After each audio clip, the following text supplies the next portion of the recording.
of Wait, them. wait, wait. So you, so you know it going in, you're like mental. I mean, is this something you talk about with the crew where you're like, now, so, That's something, it's unspoken, okay. really. As a race car driver in a street stock, in a go-kart, I know who I want to get away from. It's self-preservation. Nope. I'm just gonna put my foot on the floor and I'm not lifting till I see God or a checkered flag.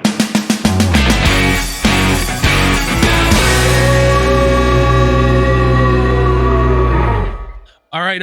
Welcome to class. This is Aaron from the WaterBoys, and my esteemed co-host, Mr. Andy J from KLAS Motorsports. How we doing, buddy? Good. Great to be here. Glad to get this going. We've been talking about this project for a while, so it's cool to get started. Well, about 4 months. Yeah, something like that, but it's cool. I got my little studio going here up in Buffalo, New York, and we're hoping this catches on, and we get to do this a lot more. Yeah, 100%. Just so for people that may not know, give us a little bit of your background. What got you into wanting to strap yourself into a rocket on wheels? Man, that's a story. It just depends where you want to start. I guess my story kind of starts with a family background in racing. My dad and my uncle were racers, and my mom was met my dad because my dad was on my uncle's pit crew, and that's how they met. So I kind of wouldn't exist if it wasn't for racing. So here I am. So dedicating what I can to it and everything I got. So there's something fitting in that, I suppose. I tell myself, but no, I just grew up racing in that family, and so early on, my dad and my uncle both passed away in racing accidents when I was very young, and our family was still very involved with racing, and with those guys being my heroes.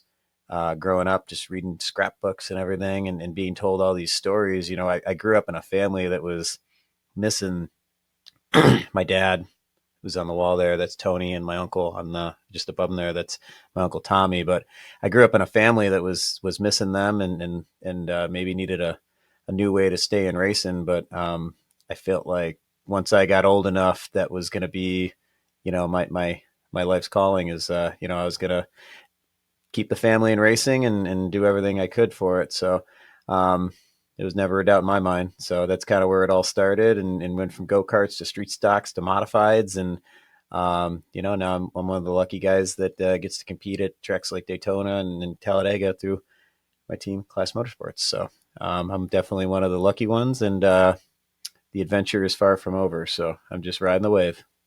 Let's talk about Daytona a little bit. While we're recording this, Cup Series just got done in Atlanta.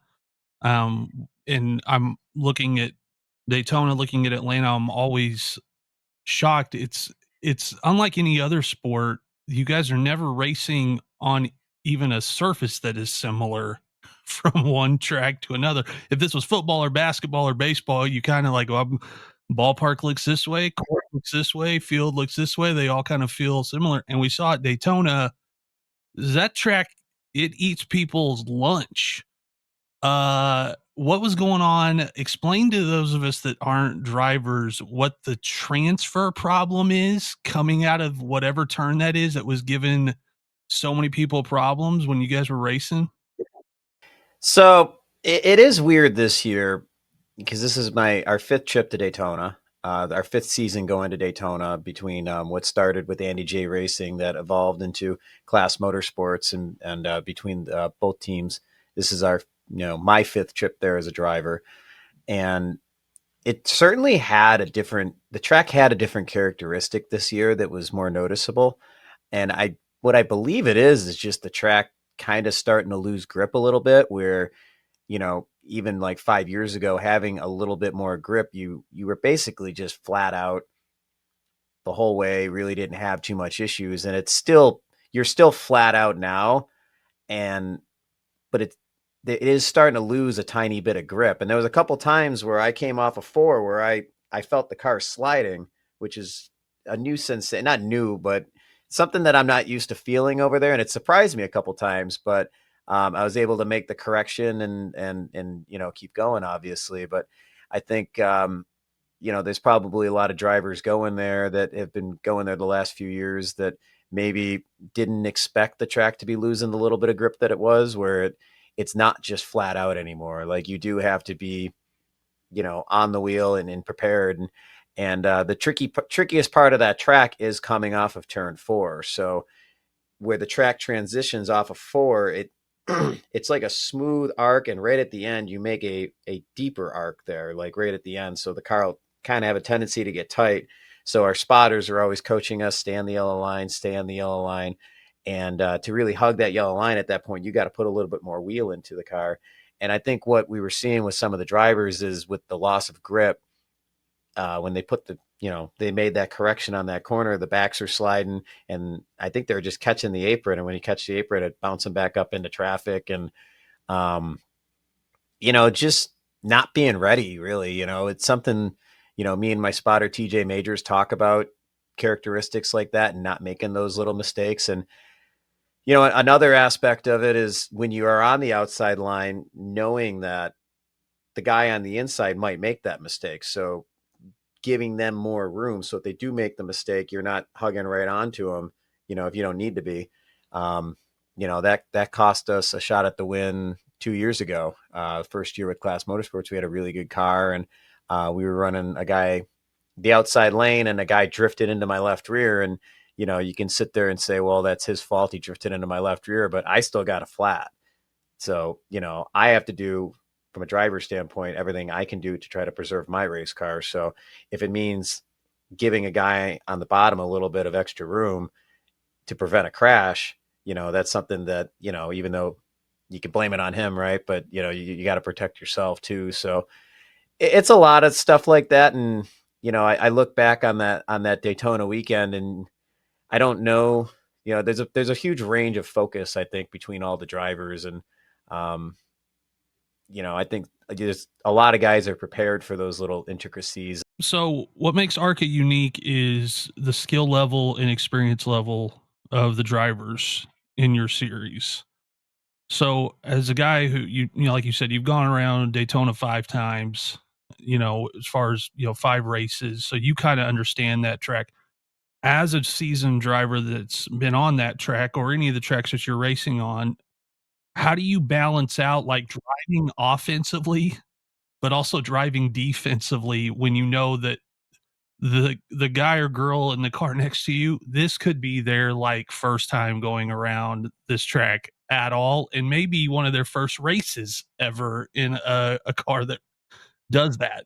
Well, it's funny, you kind of answered your own question there a little bit there. Uh, it really does depend on who you're racing around and who you can trust, and especially in super speedways, because when you're at a track like a Kansas or a Charlotte, you when you get to those intermediate type tracks where there's downforce at play, it starts sense to kind of separate the pack a little bit, where you get to be where you're racing around the same guys every week. But with super speedway racing, there's different guys that want to jump in, that they might be doing it one time in their life, and you have different guys. We had 47 cars show up to Daytona. We don't usually have that many cars, so there's more guys going in and out than you used to.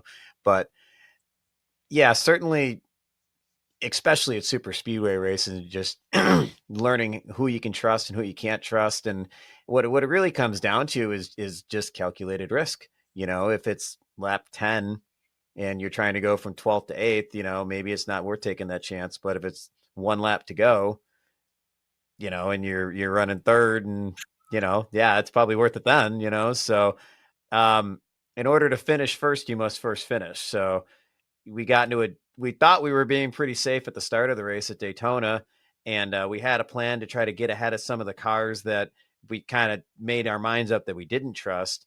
And we were ahead of most of them. Wait. So you so it going in, you're like mental. I mean, is this something you talk about with the crew where you're like, now That's something, it's unspoken, okay. really. As a race car driver, in a street stock, in a go-kart, I know who I want to get away from. It's self-preservation. And I'm really big personally on it. it doesn't matter whose fault it is if you get wrecked. I'm not out there to, just be right. Like, I want to go win the race. The only thing that matters is winning the race. So if I go out there and I race and someone wrecks me and it is 100% their fault, I still have a wrecked race car. So I try to protect myself. So when you're in practice, I'm not going to name names because I'm not going to sorry, I'm not going to start the podcast out like that. But I was, between testing and then the practice for the race, I was around different drivers, and you watch their characteristics and some of the decisions they make, or maybe just drivers I remember from past races or new drivers, and kind of studying how well they can run, a yellow line and be consistent. And you learn who's, you probably don't want to be around.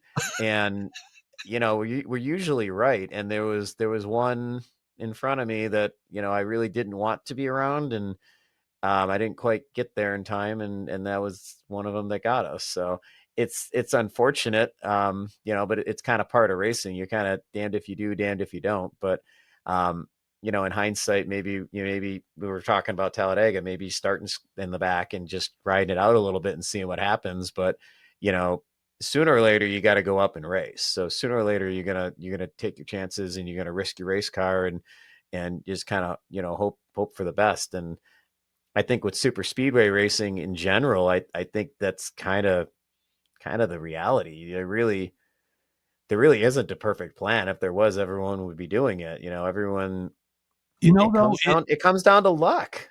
it does explain when I watched the race. I was like, man, he's really aggressive at the beginning to get up there towards the front. And even when you had the wreck and you got back out there, I could tell, I was like, he's really trying to get back towards the front. And like, there were so many cautions at the beginning that I thought Mm-hmm. this must just be part of the series. Is like, there's a lot, because the people that are doing the color and commentary, they're talking about, this is so and so's first time, this is so and so's second time, and I'm thinking it almost looks like he's trying to avoid all of that first time. Like, I don't want to be their first time when they come out of this part of the track. I want to be as far away as humanly possible. Well, and I'll make sure I say we, because it is TJ and it is Andy Seiss, and there's a lot of input on what the plan's going to be for sure. But yeah, one way to avoid the crash is to be in front of the crash. So there's that theory. So, when we were starting 20th because they rained out qualifying, we kind of picked out, some of the people we didn't really want to be around. And we kind of knew that a couple people were going to drop back and how that works. So we kind of figured where we were going to be at the start. We had a plan to go outside 3 wide at the start and try to jump a couple guys, and we were able to get moving there right at the start and try to get in front of where we thought we needed to be, and we almost got there, and it didn't quite work out, I guess. But um, you know you can't plan for everything, and like I say, great drivers might have a bad day, and I could make a mistake and ruin our race. I mean, anything can happen in a race, so there's only so much you can really plan for. And I think that's probably, especially in super speedway racing, what's probably going to separate, some of the drivers out there, is being able to make those decisions on the fly based on the circumstances that you're dealt. And unfortunately, at the start of that race, I seen the wreck starting. I backed off, but there really wasn't a whole lot at that point with that situation that I could do, is other than just try to keep the car straight and keep the car moving. I knew there was going to be contact no matter which way I went. And I could sit here and analyze it, and I might have been able to stay a little. I watched it a few times, and I might have been able to stay a little bit more right and miss him. But my assumption was that when he started to wreck, he was going to go up, hit the wall. And typically when you see those types of accidents, they deflect hard back into traffic. So I knew if I hit in the front end, it was over. I knew he was crashing. I was just trying to figure out how I wanted to crash at this point. Like, I knew we were going to crash. I just didn't know which way yet. I was making my mind up. I was trying to pick the best way to crash. And in hindsight, he didn't bounce off the wall as hard as I anticipated. So I probably could have stayed a little bit more right, and I might not have gotten into that as hard as I did. But my best plan was that the car on the inside was going to know the wreck was happening and he was going to move down and we were going to move down together, or maybe we'd bump doors and I'd shove him down. And it just kind of didn't work out that way. When I was moving down to miss the car that was spinning in front of me, I got tangled up with the 11 or the 46, and that just, ended up spinning him up the track. But at that point, my whole goal was just keep the car moving. I was, in the gas. I had cars on both sides, and I knew if I stopped, I was going to get creamed, and I knew if I spun out, someone was going to hit me. So it was just keep the car moving and going straight. And fortunately, I saved just enough that if I had this gloriously motivated pit crew and they wanted to work really, really hard, it could possibly be fixed. So that was the circumstance that we were dealt, and they never gave up. So we worked and worked and worked. And I don't know, that comeback was heroic. It's funny though, because I say this, I'm smiling. Okay, so after the race, we planned on hanging out and drinking beer, watching Xfinity race, and I couldn't find anyone to give me a ride home because I wanted to stay and watch the race, and they all wanted to go. And they weren't feeling good. And if Andy Seiss finally pointed out to me, like, they worked like dogs fixing that car all day. Them boys were wore out. So I'm over there like, whatever. I run 6 miles uphill all the time and beat myself up and kind of conditioned myself. So I was feeling pretty good.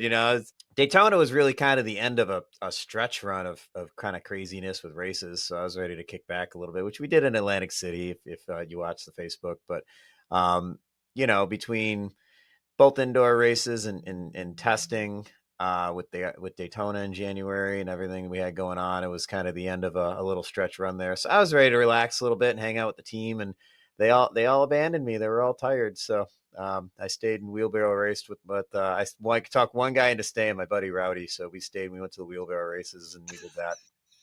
No other sport is it like, what we're gonna do after this? We're gonna wheelbarrow race. Dude, it's funny. So I've got a story. So my shin is still messed up because I crashed into the wheelbarrow. It's like, so I was turning. So I seen LeVar Scott was over there trying to wheelbarrow race, right? And so I jump in the race with my buddy. I'm like, come on, we're gonna go wheelbarrow race. So I was in the wheelbarrow and my buddy was pushing me, and LeVar Scott was pushing his buddy. And we, if you watch the wheelbarrow races, you go and you turn around the cone and you come back. And it was me and LeVar Scott's wheelbarrow were side by side, but they were beating us. So I put my hand out and I grabbed his wheelbarrow and I pulled it back and pulled me ahead. And the guy in his wheelbarrow saw what I was doing and he got mad. He grabbed my wheelbarrow and we got turned, and LeVar got tripped up with his feet when we crashed. He hit the ground. I felt terrible. His face was bleeding a little bit. He had a bump on his head. And I felt, I'm like, oh my God, here we go. Like I'm wrecking everybody in the wheelbarrow race. Like this figures. And I was like 4 or 5 beers deep, and my buddy had filmed it, and I'm like, we're posting that. I'm like, I said, I forget what my caption was. I'm like, when you go to the wheelbarrow races with LeVar and you try to side draft LeVar Scott and it doesn't go well, and I tagged the ARCA Menards series and I wrote still reckon, after the whole day. There was a swear word after that. This is the new podcast. I don't know if we've established that there's going to be swear words or not yet. I don't know if we figured that part out yet, but go ahead. Yeah, no, I literally posted like still wrecking shit. But I did feel bad. LeVar got a little banged up there, but I tell you what, I didn't break a bone, but I chipped my shin, because if I leave it alone, it stops hurting. But every once in a while, I'll bump into something like the couch or something, and it comes back again. So something's going on with my shin a little bit there. So we can survive a 185 in a pack with a bunch of guys that may or may not have ever But don't leave raced you a alone stock with some car. wheelbarrows though. Yeah, 185 with a bunch of guys that may or may not have ever driven a stock car before. We survived that, and we go, kill ourselves in the wheelbarrow. So yeah, that was good. Speaking of you haven't driven a stock car before, Cletus McFarland. I love it. I love it. It's so much fun.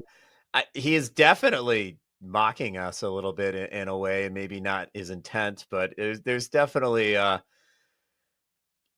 there's definitely, some things going on there where he might be mocking us a little bit, playing into some southern stereotypes there with stock car racing, and playing into that a little bit. But I mean, God bless that interview. That was hysterical. It was great. That was on point.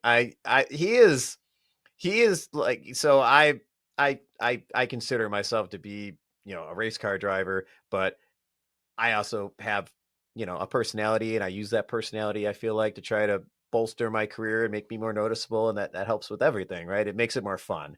And, it helps with sponsors and everything else. And, I've always had a good balance with that, and when it's race car time, I know how to be serious. And when it's, fun time, I know how to have some fun with it too, and be a little lighthearted. But, that man is me on steroids, Yeah, times infinity. he's you turned up to like 11. Oh, dude, he's awesome. That interview, like, well, I was having the best day of my life, ripped around Daytona like I was a bald eagle, and I just was like, oh my god, I want to be aggravated, but it's just so funny. Like, how do you hate that? But it's what are we doing right now? We're doing a podcast, right?